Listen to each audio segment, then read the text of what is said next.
السلام علیکم۔ کیس کے ناول پہ آپ سب کو ویلکم۔ ایک خوبصورت ناول پیش کر رہے ہیں جس کا نام ہے بہت خوبصورت ہو۔ ناول کی رائٹر ہیں فائزہ افتخار۔ چلیے چلتے ہیں ناول کی جانب۔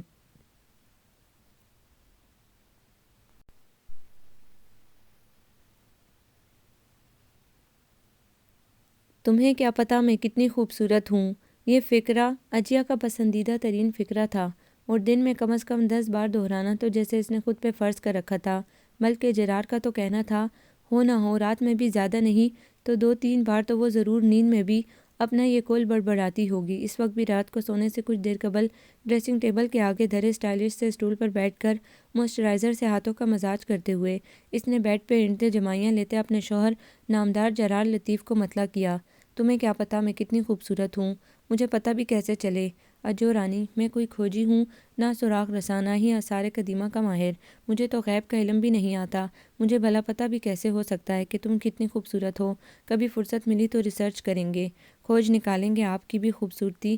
اجیا کا فقرہ لاکھ گھسا پٹا ہو، دن میں کئی بار استعمال شدہ ہو، لیکن جرار کے پاس اس کے جواب میں ہر بار نئے سے نیا جواب ہوتا تھا، اور وہ جواب اتنی اشتعال انگیزی تو ضرور لیے ہوتا تھا کہ اجیا بھڑک اٹھے۔ ویسے اس کے بھڑکنے کے لیے جرار کا صرف منہ کھولنا بھی کافی ہوتا تھا۔ سننے سے پہلے ہی وہ بانپ لیتی تھی کہ حملہ زوردار ہونے والا ہے۔ تم کبھی تسلیم نہ کرنا کہ کس قدر حسین و جمیل بیوی تمہیں مقدر سے مل گئی ہے، لیکن اس سے کیا فرق پڑتا ہے؟ اگر کوئی کہے کہ آج چاند نہیں نکلا تو کیا لوگوں کو چاندنی بھی نظر نہیں آئے گی؟ وہ گردن مٹکا مٹکا کر بولی تو جرار کا کہکا چھوٹ گیا۔ او ہو۔ وہ بیڈ پہ لوٹ پوٹ ہوتے ہوئے کہکے لگانے لگا۔ چاندنی؟ تم چاندنی؟ کون سی چاندنی؟ وہ جو رات کے بجائے صبح سویرے پھیلتی ہے، وہ جس کی سواری بات بہاری کھوتا ریڑھی گدا گاڑی پہ آتی ہے، وہ والی چاندنی۔ ہنسی سے بحال ہوتے ہوئے اس نے بمشکل بات پوری کی تو اجیا تیش کے مارے اپنے بال نوچنے لگی۔ غصہ اس سے زیادہ خود پہ آ رہا تھا کہ بغیر سوچے سمجھے چاندنی کا نام کیوں لے لیا۔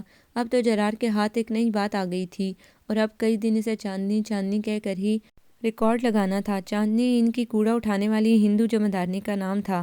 اپنے نام کے بالکل برعکس وہ سراپا تاریکی تھی، مکمل سیاہ تارکول سی چمکتی رنگت پہ روبن نیل میں ڈوبے ہونٹ، اور سب سے بڑھ کر اس کی کراری آواز۔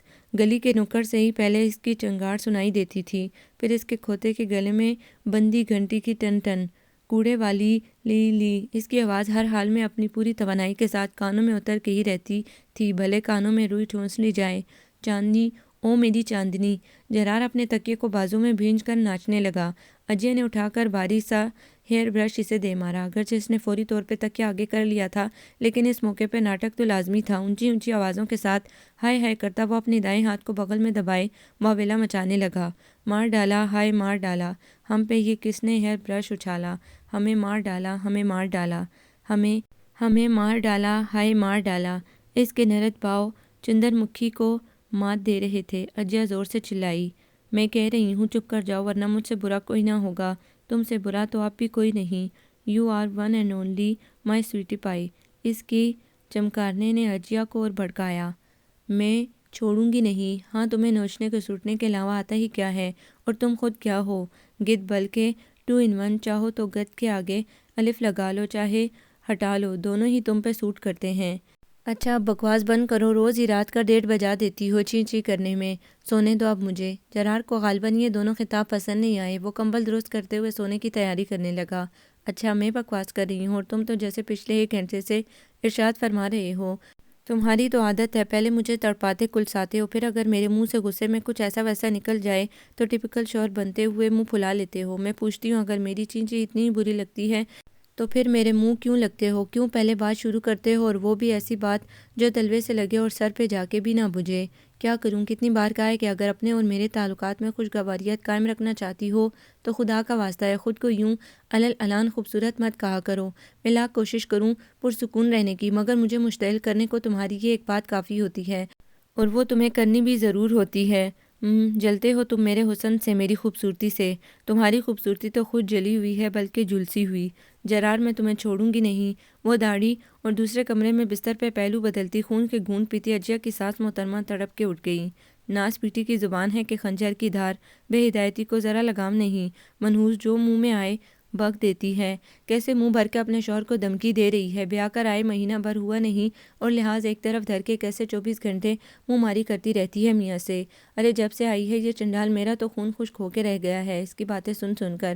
دل تو کرتا ہے جتنی بار یہ منہ کھولے رکھ کے ایک تماچا رسید کروں، مگر جس کا یہ کام ہے وہ تو بغیرت بنا اس کی گالیاں سن کر بھی ہنستا رہتا ہے۔ آئے ہائے نہ جانے کس پہ چلا گیا یہ زن مرید۔ اس کے ابا جی تو اللہ بخشے دن بھر ایک ٹانگ پر کھڑا رکھتے۔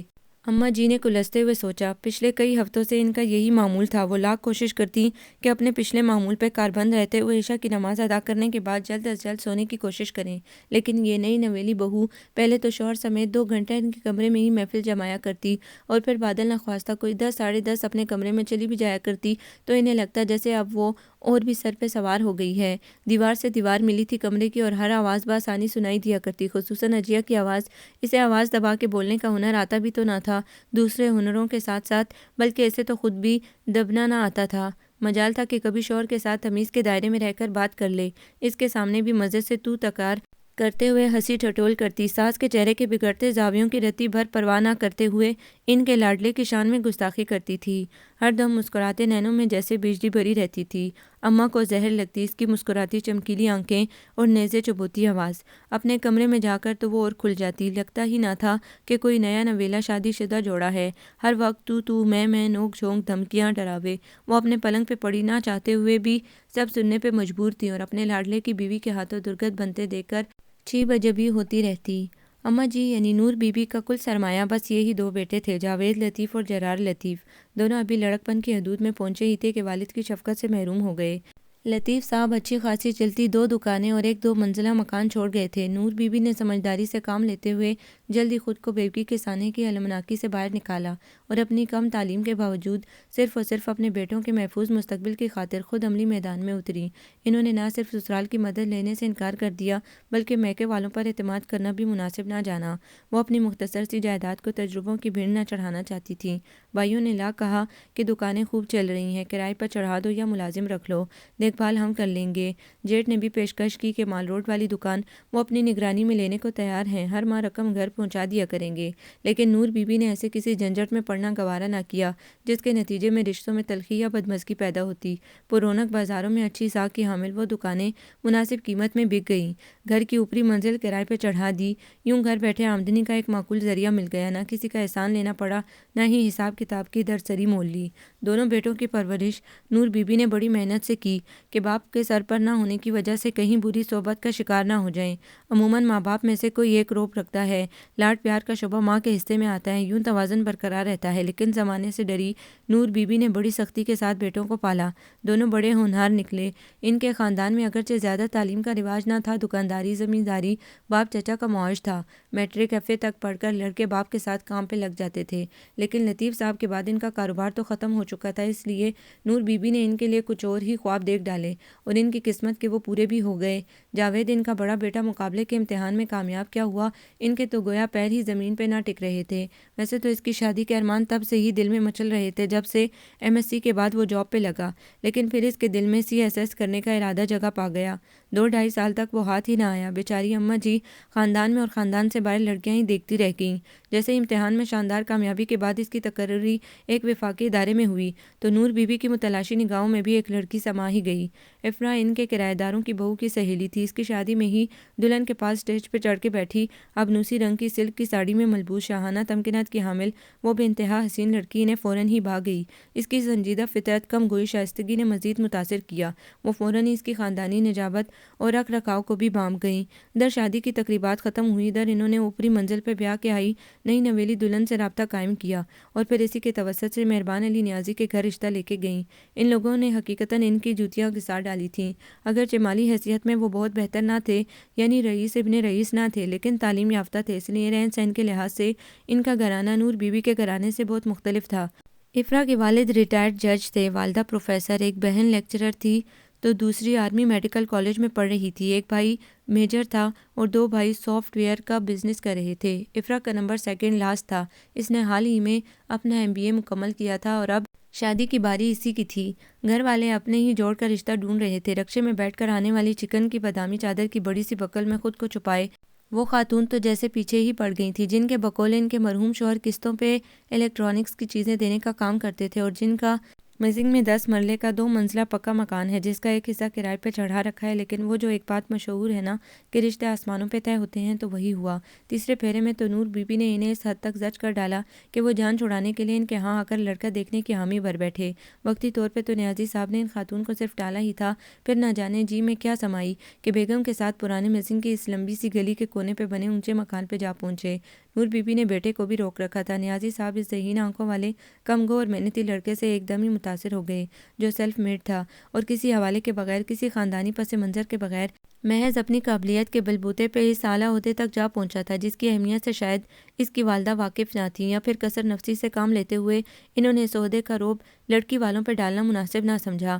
یہ سادگی نیازی صاحب اور ان کی بیگم کو بھا گئی، اگرچہ افرا کے میجر بھائی نے بھی کئی فوجی گھرانوں میں لڑکے دیکھ رکھے تھے، لیکچرر بہن کے سسرال میں بھی ایک ڈاکٹر کا رشتہ موجود تھا، لیکن انہوں نے بیٹی کے لیے نور بی بی کو ہاں کر دی۔ یہ تسلی بھی تھی کہ بیٹی بیاہ کر اس پرانے محلے کے بجائے اسلام آباد کے پوش ایریا میں ایک بڑی سی سرکاری کوٹھی میں جائے گی، جہاں شیف، بٹلر، ڈرائیور، گارڈ، مالی اور ماسی سمیت ایک پورا عملہ اس کی خدمت کو حاضر ہوگا۔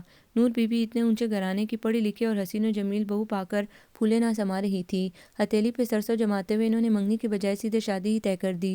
شادی کی تاریخ طے کرنے کے کچھ دنوں بعد کی بات ہے کہ چھوٹے بیٹے جرار کے دوست عمیر کی والدہ صفورہ نور بی بی سے ملنے آئیں۔ میں نے سوچا بہن سے پوچھ لوں، شادی کی تیاری کے سلسلے میں کسی مدد کی ضرورت ہو تو ہاتھ ہی بٹا دوں۔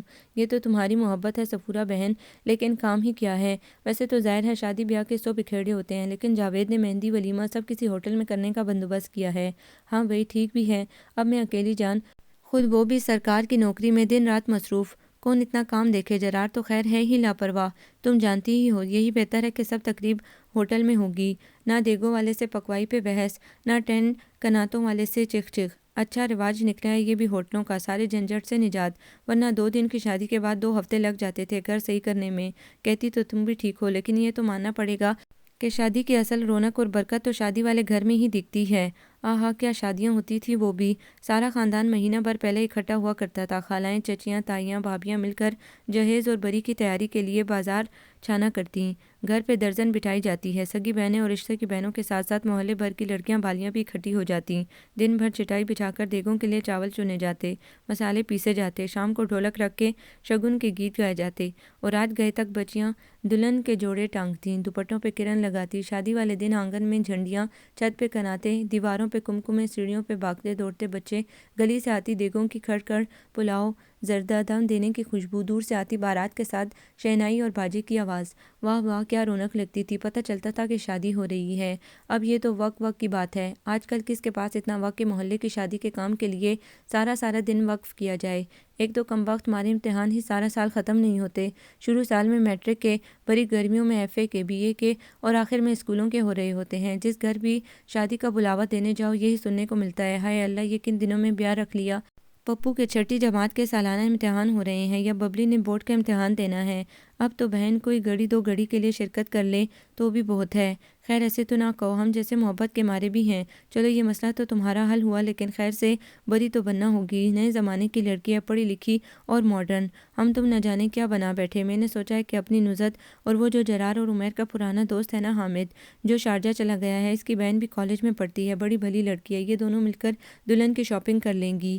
اے بہن تم پہلے کیوں نہ آئی یہ کہنے، قسم سے میرے دل میں بھی یہی تھا کہ لڑکی کی پسند نہ جانے کیا ہو، اور میں ٹھہری سیدھی سادی بوڑھی بیوہ عورت، عرصہ ہوا ایسی خریداری کو، میرے جانے بھلا کہ آج کل کپڑے کیسے پہنے جا رہے ہیں اور زیورات کیسے پسند کیے جا رہے ہیں، یوں ہی پیسے اللہ بلا خریدنے میں ضائع ہو جائیں گے، لیکن یہ خیال نہ آیا کہ تمہاری بچیوں سے یا جاوید کے تایا اور ماموں کی بچیوں سے بری بنوا لوں، بس ہوتا ہے کبھی کبھی، معمولی سی بات بھی سجائی نہیں دیتی۔ میں نے تو بھائی نیازی کو رقم تھما دی کہ بچی اپنی پسند سے بری کے 21 جوڑے اور 3 سیٹ بنوا لے، باقی ہار سنگار کی بھی جو خریداری کرنا ہو کر لے، وہ تو لینے میں متعامل تھے، آخر شریف خاندانی اور وزادار لوگ ہیں، ورنہ تو آج کل جہاں دیکھو لڑکی خود بن ٹھن کے ہونے والے سسرالیوں کے ساتھ کپڑے اور زیور پسند کرتی پھر رہی ہوتی ہے۔ انہوں نے تو خاصے رد و قد کے بعد میری بات مانی۔ اچھا وہ کچھ مایوسی ہوئی، چلو تمہاری مرضی، لیکن پھر بھی نور بہن، میری نصرت اور حامد کی بہنیں آئیں گی ضرور تمہارے پاس، بھلے سارا انتظام تم نے بانٹ دیا ہو، لیکن 100 کام نکل ہی آتے ہیں شادی والے گھر میں، اور کچھ نہیں تو بچیاں ڈھولک بجا کے ہی رونق لگا لیں گی۔ ہاں ہاں کیوں نہیں، سو بسم اللہ، وہ خوش دلی سے بولیں۔ جمائے ان کے بھائی کا گھر ہے۔ ایک بات کہوں بہن، کئی دنوں سے دل میں آ رہی ہے۔ سفورہ نے ذرا آگے کھسکتے ہوئے تمہید باندھی۔ کب سے اکیلی جان بیٹے اور گھر کو سنبھال رہی ہو؟ اب تمہاری عمر آرام کرنے کی ہے بیٹے، بیاہ کر عورتیں بھی سکھ تو پاتی ہیں کہ گھر سنبھالنے والی آ گئی ہے، اب بے فکری کے دن شروع۔ لیکن تم تو اکیلی کی اکیلی رہو گی۔ جاوید تو دلہن کو لے کر ایک ہی ہفتے میں اسلام آباد چلا جائے گا، تمہیں تو بہو کا کوئی سکھ نہ ملے گا۔ اب کوئی عمر ہے تمہاری باورچی خانہ سنبھالنے کی؟ تو کیا کروں؟ اپنے آرام کی خاطر دلہن کو پاس رکھ لوں تو بیٹے کا گھر بسانے کا کیا فائدہ؟ جاوید کہہ رہا تھا کہ ملازم رکھ دے گا، اللہ نصیب اچھے کرے اس کے، بڑا ہی سعادت مند بچہ ہے، لیکن ملازم کے سہارے گھر تو نہیں چلتے، بلکہ یہ کل وقتی نوکر تو نری درد سری ہے اور عذاب، ہر وقت اسے ہدایتیں ہی دیتے رہو اور دماغ کھپاتے رہو۔ میں تو کہتی ہوں جرار کا بیاہ بھی کر دو، دونوں بھائیوں میں سال بھر کا ہی تو فرق ہے، اور اب وہ بھی نوکری سے لگ گیا ہے، سال بعد یا 6 مہینے بعد جو پھر سے کڑاک پالو گی، لگے ہاتھوں دونوں بھائیوں کا ساتھ ہی نپٹا لو، ایک چلی جائے گی دوسری تو گھر میں رونق لگانے کو ہوگی۔ سفورہ کی تجویز پہ نور بی بی ہنسنے لگی۔ بات تمہاری 16 آنے درست ہے، لیکن بہن جاوید کی تاریخ بھی مقرر ہو گئی ہے، اب ساتھ ساتھ بیاہ تو ممکن نہیں، لیکن سوچا تم نے خوب ہے، پہلے یہ بات دماغ میں آتی تو لڑکی دیکھ لیتی، اب تو یہی ہو سکتا ہے کہ اس شادی کے فوراً بعد جرال کے لیے لڑکی دیکھنا شروع کروں۔ بہن تم تو ہمیں اپنا ہی نہیں سمجھتی، کسی لائق جانتی ہی نہیں، اسی لیے کوئی کام نہیں کہتی، لیکن میرے لیے جیسا عمیر ویسا ہی جرار، تم اشارہ کرو تو ایک سے ایک لڑکی دکھا دوں، کئی نگاہیں ہیں، تم نے تو پہلی بہو ڈھونڈنے میں بھی 2 سال لگا دیے۔ وہ تو ٹھیک ہے تم لڑکی پسند کر لو گی، لیکن کون سے لڑکی والے ہیں جو اتنے کم وقت میں شادی پہ تیار ہو جائیں؟ وہ میرا کام ہے، بس تم حکم دو مجھے۔ اس درجہ اصرار پہ نور بی بی کھٹکیں۔ کوئی لڑکی دیکھ بھال رکھی ہے؟ ہاں، وہی حامد کی بہن رجیہ، تم تو کہیں آتی جاتی ہی نہیں ہو، ورنہ حامد کے بڑے بھائی کی شادی پہ دیکھ لیتی، کتنی پیاری اور ہنسمکھ بچی ہے، پڑھی لکھی بھی ہے، سگڑ بھی، گھرانہ بھی بڑا اچھا اور ملنسار ہے۔ ہاں، حامد کی والدہ سے تو کئی بار ملنا ہوا ہے، اچھی عادت کی عورت ہے، لیکن یہ لڑکی بھلا کیا نام بتایا ہے تم نے؟ اجیہ، سچی بڑی پیاری ہے، میرے عمیر کی نوکری لگ گئی ہوتی تو میں ہی مانگ لیتی، اب وہ تو لڑکی بیاہنے پہ تلے بیٹھے ہیں، اس سے چھوٹی 3 بہنیں اور جو ہیں، اسی سال اس نے BA کیا ہے اور ماں باپ تب سے اچھے گھرانے کی تلاش میں ہے، اتنی اچھی لڑکی کے لیے رشتے بتیرے کہیں کوئی اور نہ لے اڑے، تم بس میرے ساتھ چل کر دیکھ لو، باقی انہیں تاریخ دینے پہ آمادہ کرنا میرا کام ہے۔ نور بی بی شاید کچھ اور پس و پیش کرتی، لیکن جرار کے دبے الفاظ میں کہنے پہ بام گئی کہ اس رشتے میں سراسر اس کی اپنی ذاتی پسند شامل ہے، اور یقیناً اس کے زور دینے پہ ہی عمیر کی والدہ انہیں ہموار کرنے آئی ہیں۔ بیٹے کی خوشی کی خاطر سمن آباد میں بنے اس مختصر مگر خوبصورت سے آراستہ گھر میں پہلی بار گئیں اور رجیہ کو دیکھتے ہی پسند کر لیا، ناپسند کرنے کی کوئی وجہ بھی نہ تھی۔ ایک بہو جوتی گھسا کے پسند کی تھی، اور اب گھر گھر لڑکیاں کھنگالنے کا کوئی ارمان باقی رہا تھا نہ دم خم۔ بیٹھے بٹھائے اچھے شریف گھرانے کی خوش عقل خوش اتوار سی بچی مل رہی تھی تو کس لیے من میخ نکالتی۔ جھٹ پٹ رشتہ طے ہوا اور دونوں بھائیوں کی شادی آگے پیچھے مقرر ہو گئی۔ بہت سی وجوہات تھیں جس کی وجہ سے دونوں کی شادیاں ایک ہی دن مقرر نہ ہو سکیں۔ اجیہ کے والدین نے بارات کے لیے ہال کا انتظام کر لیا تھا، لیکن مہندی کی تقریب کا انعقاد انہوں نے گھر پہ کیا تھا، جبکہ جاوید کے سسر نے تمام تقریبات ہوٹل میں رکھی تھیں، اس لیے ایک دن جاوید کی مہندی رکھی گئی، دوسرے دن جرار کی، تیسرے دن جاوید کی بارات پیسی گئی، اور اگلے دن دوپہر کے ولیمے کے بعد رات کو جرار کی بارات روانہ ہوئی۔ اسی طرح اور بھی بہت سی وجوہات تھیں جن کی وجہ سے شادی والے دن سے لے کر اگلے ایک ہفتے تک نور بی بی کے دل میں دونوں دلہنوں کے لیے الگ الگ تاثرات پیدا ہوئے۔ واضح طور پہ ان کا جھکاؤ اور پسندیدگی بڑی بہو کے لیے سب پہ آشکار ہو گئی۔ PC میں بارات کے شاندار استقبال اور ڈنر کے بعد انہیں گلشن راوی کے ایک درمیانے درجے کی میرج ہال میں چھوٹے بیٹے کی بارات لے جانے میں ذرا مزہ نہ آیا۔ بڑی دلہن کی والدہ نے انہیں پہناوی میں 5 عمدہ جوڑوں کے ساتھ کشمیری شال، امپورٹڈ سویٹر اور سونے کے 2 بھاری کنگن بھی چڑھائے، جبکہ چھوٹی دلہن کی والدہ نے 2 سوٹوں کے ساتھ ہاتھ کا بنا سویٹر اور 1.5 تولے کی جھمکیاں پیش کیں۔ نور بی بی اگرچہ اتنی ستی سوچ کی نہ تھی، مگر ان کے خیالات کا رخ اس طرف موڑنے میں مہمان رشتہ دار خواتین پیش رہیں۔ جرار کی بارات والے دن ہی انہوں نے کل کی تقریب کا موازنہ آج کی تقریب سے شروع کر دیا۔ نور آپا، یوں تو بہویں دونوں ہی خوب ڈھونڈ نکالی تم نے، مگر سمدھیانہ تو ایک ہی کام کا چنا۔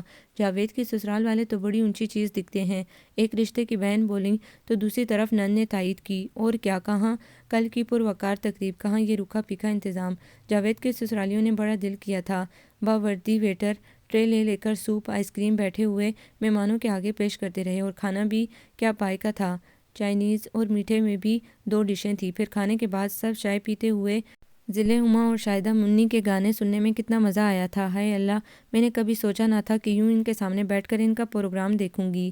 کلثوم، یہ تو اپنی اپنی حیثیت کی بات ہے، سفورہ نے اس چچوری سی خاتون کو ناپسندیدگی سے ٹوکتے ہوئے کہا۔ افرا کے گھر ماشاءاللہ خاصی خوشحالی ہے، باپ ساری عمر اتنے اونچے عہدے پہ فائز رہا، بھائی بھی اللہ رکھے سارے ہی کماتے کھاتے ہیں، چچا تایا بھی ٹھیک ٹھاک حیثیت والے ہیں۔ سنا ہے یہ موسیقی کا پروگرام ایک تایا زاد بھائی نے اپنے خرچے پہ تحفتاً کرایا ہے۔ اجیا کا گھرانہ بھی گرا پڑا نہیں، لیکن ہمارے تمہارے جیسے متوسط لوگ ہیں، پھر بھی میں تو کہتی ہوں اپنی حیثیت سے بڑھ کے ہی دیا ہے۔ دیکھو نا، باپ ریٹائرڈ ہے اور بھائی ایک ہی ایک، ابھی اسے کماتے عرصہ ہی کتنا ہوا ہے، پھر بھی دل کھول کر خرچہ کیا ہے، حالانکہ 3 چھوٹی اور بھی ہیں، اور ہمیں تو لڑکی سے غرض، شکر ہے شکل و صورت، تعلیم اور عادتوں میں کسی سے کم نہیں۔ دل ہی دل میں الجھن کا شکار ہوتی نور بی بی نے تمام فضول خیالات کو جھٹکتے ہوئے ذہن صاف کرنے کی کوشش کی، لیکن چند ہی دنوں میں ان کی یہ کوشش ان کا منہ چڑھا رہی تھی۔ اجیا کی عادتیں وہ اتنی عجیب و غریب اور اماں جی کے لیے اس قدر غیر متوقع تھیں کہ وہ تو ہکا بکا رہ گئیں۔ ولیمے والے روز ہی وہ سارے گھر میں چہکتی پھر رہی تھی، ادھر ادھر ہر کمرے میں جھانکتی، مہمانوں سے چہلیں کرتی۔ نور بی بی کو ذرا نہ بھائی، انہوں نے ایک نظر افرا کو دیکھا، وہ اجیا سے تو ایک دن پرانی بھی تھی، لیکن ابھی تک چپ چاپ سر جھکائے ایک طرف بیٹھی تھی۔ اٹھنے کو کہا جاتا اٹھ کھڑی ہوتی، کمرے میں جانے کو کہا جاتا آہستہ آہستہ چلتی۔ اگرچہ بڑی بھابھی کی حیثیت سے وہ جرار کی بارات میں بھی جا چکی تھی، لیکن اس کی شرم و جھجک کا وہی عالم تھا۔ جبکہ اجیا ولیمے والے روز اسٹیج پر چڑھی بیٹھی پٹر پٹر اپنے میاں سے باتیں بگا رہی تھی، سامنے بیٹھی اپنے کزنوں اور دوستوں سے اشاروں میں حال چال بھی دریافت کر رہی تھی۔ بیٹے کے ساتھ اس کی بے تکلفی دیکھ کر نور بی بی فوراً بھانپ گئی کہ جرار کی یہ پسندیدگی یک طرفہ نہیں ہوگی، بلکہ ہو نہ ہو دونوں کا چکر کافی عرصہ سے چل رہا ہوگا، ورنہ ایک ہی دن میں کسی دلہن کو اتنا بے تکلف انہوں نے ابھی تک نہ دیکھا تھا۔ اس راز کے آشکار ہوتے ہی ان کا دل اس دلہن سے اور بھی پھیکا ہو گیا جو بھائی کے دوست سے معاشقہ چلاتی رہی تھی۔ گزرتے دنوں نے انہیں اجیا سے مزید بیزار کرنا شروع کر دیا۔ افرا تو شادی کے چھٹے روز میاں کے ساتھ اسلام آباد روانہ ہو گئی تھی۔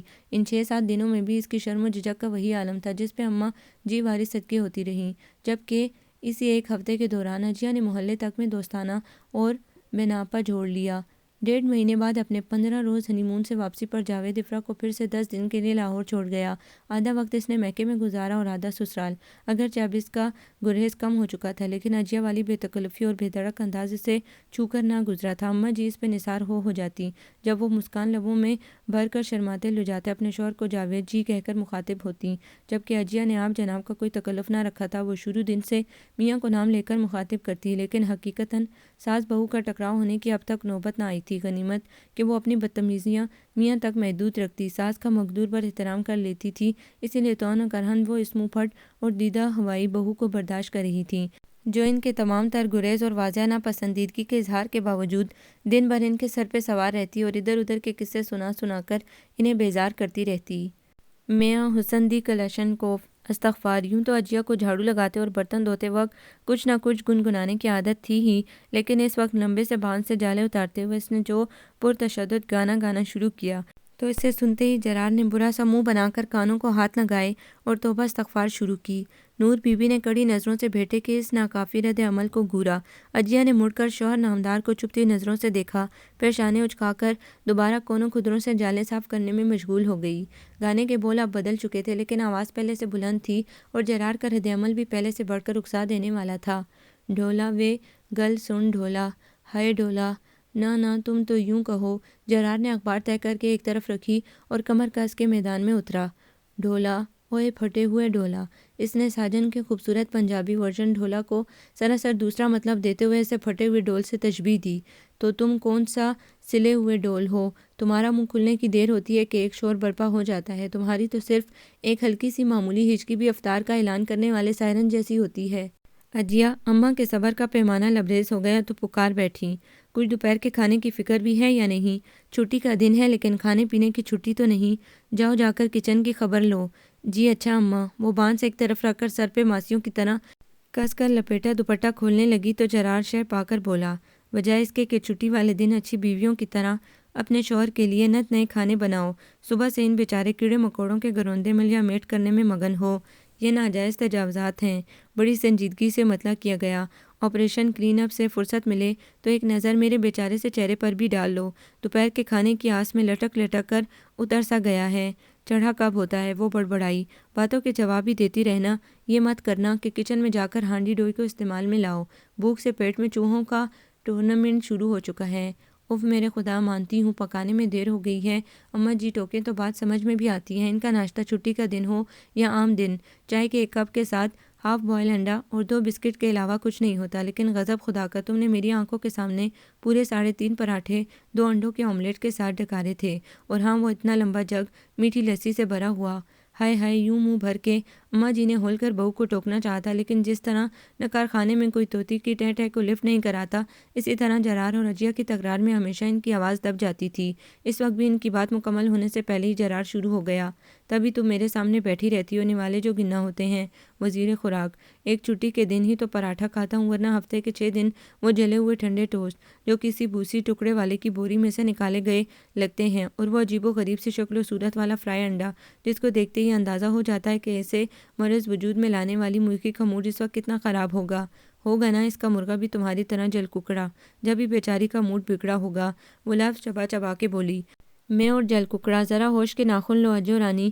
وہ اسے چڑھانے کو ہمیشہ یہی خطاب دہراتا۔ خدا کا شکر ادا کیا کرو کہ اتنا خوش مزاج اور ہنسمکھ شوہر ملا ہے۔ تم کب شکر ادا کرتے ہو اتنی حسین و جمیل بیوی ملنے پر؟ 1000 بار کہا ہے مگر تمہارے کان پہ جوں نہیں رینگتی، بس بالوں کے اندر ہی دھما چوکڑی مچائے رکھتی ہیں یہ جوئیں۔ حد ہے دیدہ دلیری کی، یعنی دن دہاڑے خود کو حسین و جمیل کہا جا رہا ہے۔ یا خدا، یہ زمین پھٹ کیوں نہیں جاتی؟ زمین کا تو پتہ نہیں، مگر تمہارا سر ضرور پھٹ جائے گا میرے ہاتھوں۔ اب کہ اجیا وائپر ہاتھ میں تان کر آگے بڑھی تھی، اور ٹھیک اسی لمحے اماں جی کے اندر کی سانس پوری آب تاب کے ساتھ جوان، بلکہ جوان جہان ہو گئی تھی۔ عقل کرو اجیا، رکھو اسے، کیا بدتمیزی ہے یہ؟ کتنی بار کہا ہے تم دونوں کو کہ تمیز کے دائرے میں رہ کر گفتگو کیا کرو، اور اگر اتنا ہی دشوار لگتا ہے جامع میں رہنا تو اپنے کمرے تک محدود رہا کرو، اس طرح صحن میں بیٹھ کر سارے محلے کو مت سنایا کرو۔ کیا کہتے ہوں گے آس پڑوس والے کہ کتنی لمبی زبان ہے ان لوگوں کی عورتوں کی، جو یوں مردوں سے منہ ماری کر رہی ہیں۔ سوری اماں جی، وہ لپک کے آئی اور جٹ سے نور بی بی کے گلے میں باہیں ڈال دیں۔ ویری ویری سوری اماں جی، واقعی مجھے خیال نہیں رہا، پلیز اس بار، بس اس بار معاف کر دیں، آئندہ ایسا نہیں ہوگا۔ وہ گال سے گال ملائے لاڈ جتانے لگی، اور نور بی بی ہمیشہ کی طرح جز بز ہو کے رہ گئیں۔ کتنا دل چاہتا تھا اس بد زبان کی رکائی کرنے کو، اور کبھی کبھی تو انہیں قسمت سے موقع مل بھی جاتا، لیکن ابھی وہ شروع ہی ہوتی کہ اجیا معصوم سی صورت بنائے سوری کہتے ہوئے ساتھ لپٹ جاتی۔ کمبخت ایسی فرشتہ صورت بن جاتی ہے دیکھتے ہی دیکھتے، اور زبان بھی میٹھی کر لیتی ہے، سارے ارمان دل کے دل میں ہی رہ جاتے ہیں۔ اچھا بتائیے کیا پکاؤں؟ مچھلی کو مسالہ لگا کر رکھا ہوا ہے، وہ تل لوں، یا پھر ایک اور آسان سی ترکیب ہے، اور وہ یہ کہ مولی کدوکش کروں، آلو ابالوں اور مولی اور آلو کے پراٹھے بنا لیے جائیں۔ 1 بج گیا ہے اور کچھ پکانے کا تو ٹائم رہا ہی نہیں۔ جیسے تمہاری مرضی۔ ہاں بھئی، اب 11 بجے اٹھ کر 12 بجے ناشتہ کیا جائے تو یہی ہوگا، ورنہ میرا دل تو آج پلاؤ کے ساتھ پالک کوفتے کھانے کو چاہ رہا تھا، لیکن خیر، 1:15 بج رہا ہے، 2 بجے تک کھانا نہ ملے تو میری تو حالت خیر ہو جاتی ہے۔ نور بی بی جانتی تھی پالک بنانا، دھونا، پھر پکانا اور ساتھ ساتھ کوفتے تیار کرنا کتنا وقت طلب کام ہے، اور پھر پلاؤ، اجے تو رات کے کھانے تک بھی مشکل ہی بنا پاتی۔ آپ بس مجھے بتا دیا کیجئے کہ آپ کا دل کیا کھانے کو چاہ رہا ہے، پکانا میرا کام ہے۔ پچھلے ہفتے سبزی والے سے جو پالک لی تھی ویسی کی ویسی پڑی ہے، اس میں کوفتے بنا کے ڈال دیتی ہوں، اور بریانی میں کیا ڈالوں اماں جی، مرغی یا پھر بکرے کا گوشت؟ وہ مستعدی سے پوچھتی اٹھ کھڑی ہوئی، لیکن نور بی بی تو پچھلے ہفتے کی پالک میں ہی الجھ گئیں۔ ہائے ہائے، پچھلے ہفتے کی پالک اگر پکی نہیں تھی تو اب تک رکھ کیوں چھوڑی؟ وہ گلے سڑے پتے پکاؤ گی؟ گلے سڑے کیوں؟ اتنی محنت سے پتا پتا الگ کر کے کاٹا، کئی بار پانی سے نتار کر دھوئی، وہ تو اتفاق سے آپ کو بھی کھانسی کی شکایت ہو گئی، اور جرار کے گلے میں بھی خراش تھی تو میں نے پکانے کا ارادہ ترک کر دیا، لیکن اسے ابال کر پیس کر فریزر میں رکھ دیا۔ اب کام ہی کتنا ہے، جرار تازہ قیمہ لایا ہے، جب تک کوفتے بنیں گے پالک پگھل جائے گی، اور رہا پلاؤ تو بس میں ابھی چاول بھگوتی ہوں اور گوشت کوکر میں چڑھاتی ہوں۔ جرار، تم ذرا سامنے اسٹور سے پلاؤ کے مسالے کا پیکٹ تو پکڑ لانا۔ وہ فریج کھولے ٹماٹر ادرک نکالتی ہوئی جرار کو آرڈر دے رہی تھی۔ رہنے دو بیٹی، رہنے دو، یہ بازاری لفافہ بند مسالوں والی بریانی تو تم مجھے نہ ہی کھلاؤ تو بہتر ہے۔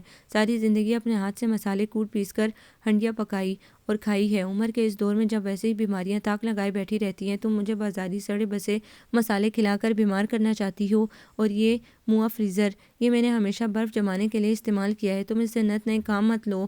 میں نے کبھی ہفتوں پرانی سبزی نہیں کھائی، بس تم رہنے دو، پکا لو وہی جو جلدی سے بن پڑے۔ اچھا پھر بتائیے، آلو کا پراٹھا یا مولی کا؟ اس نے نہ تو بازاری مسالوں کی لذت پہ بحث کی، نہ ہی فریزر کی افادیت پہ روشنی ڈالی، اور نہ ہی ان کے بتائے گھریلو طریقے سے پلاؤ پکانے کی حامی بھری۔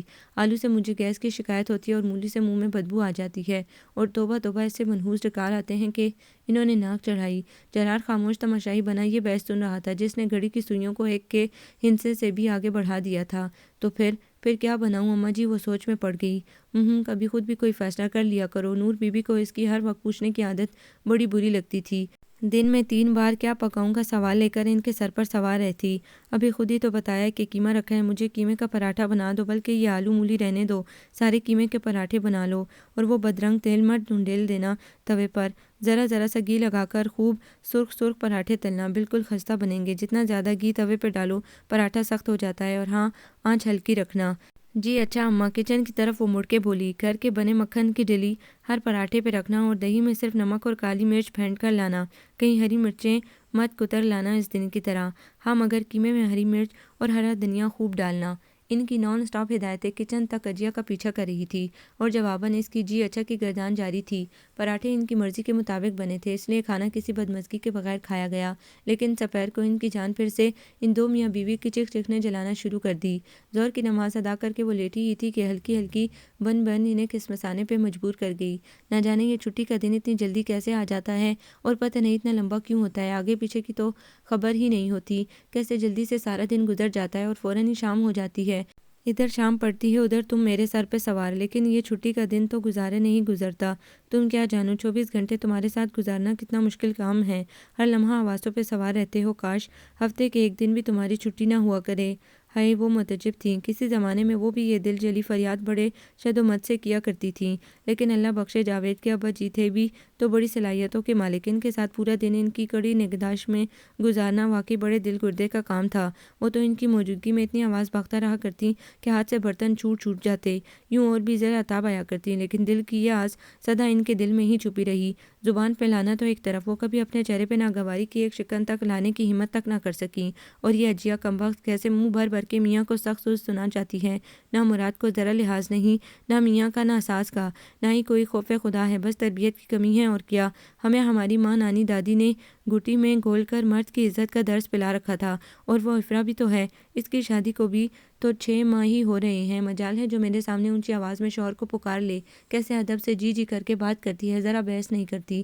آخر کیوں نہ ہوں ایسے اچھے گن، وزردار خاندانی لوگوں کی تربیت ہے، اور ایک یہ ہے تربیت کیا خاک ہونی تھی۔ لچھن تو یہ تھے کہ بھائی سے ملنے دوست گھر آتا تھا تو بہن نے اپنے دام میں پھنسا لیا۔ آج کل وہ ویسے بھی اجیا سے خاصی متنفر تھیں۔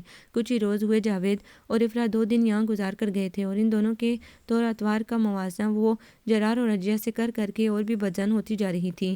کیسی عقل مند اور سلجھی ہوئی بچی ہے افرا، سوال کر کر کے زج کر ڈالتی ہے یہ اجیا، تو ایک روز کاٹن کا سوٹ لانے کا کہہ دیا، سو سوال کر ڈالے اس نے، کیسا رنگ، کیسا ڈیزائن، لائننگ والا یا پھولدار، بڑے پھول یا چھوٹے پھول، شلوار سادہ یا میچنگ، دوپٹہ بارڈر والا یا لیس والا، اور افرا وہ کیسے اچھے سوٹ پیس لائی ہے، کیا عمدہ ذوق ہے۔ اس بار تو آتے ہی کچن میں جا گھسی کہ آج کھانا میں پکاؤں گی۔ اجیا کی طرح کاغذ قلم سنبھال کر میرے سرانے کھڑی نہیں ہوئی تھی، کتنا گھی ڈالنا ہے، کتنا نمک، کتنی مرچ، منٹوں میں پلاؤ قورمہ اور رس ملائی تیار کر ڈالی۔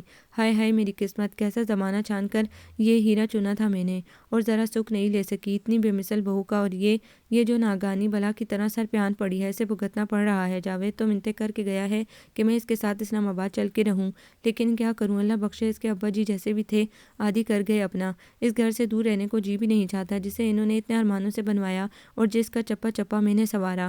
کاش ایسا ہوتا کہ جاوید کے بجائے جرار کا تبادلہ دور کے شہر ہو جاتا اور اس فتنی سے میری جان چھوٹی رہتی۔ میرا منہ مت کھلواؤ صفورہ، بس رہنے دو اس ذکر کو، کیسی خوشی اور کیسا سکون۔ اچانک ہی نور بی بی کو منہ میں بھرا چائے کا گھونٹ کڑوے کسیلے جو شاندے جیسا لگنے لگا۔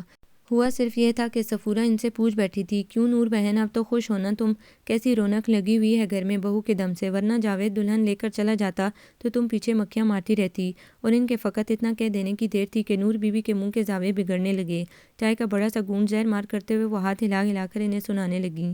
خاک رونق لگنی ہے، ہاں البتہ محلے والوں کے ہاتھ اچھا تماشا لگا، دن میں کئی بار مفت کا شو دیکھنے آتے ہیں اور بتیسی نکالے واپس جاتے ہیں۔ توبہ توبہ، کبھی اس گھر میں یوں دنگل نہ ہوئے تھے۔ ہیں کیسے دنگل، کیا اجیا تم سے الجھتی ہے، بد زبانی کرتی ہے؟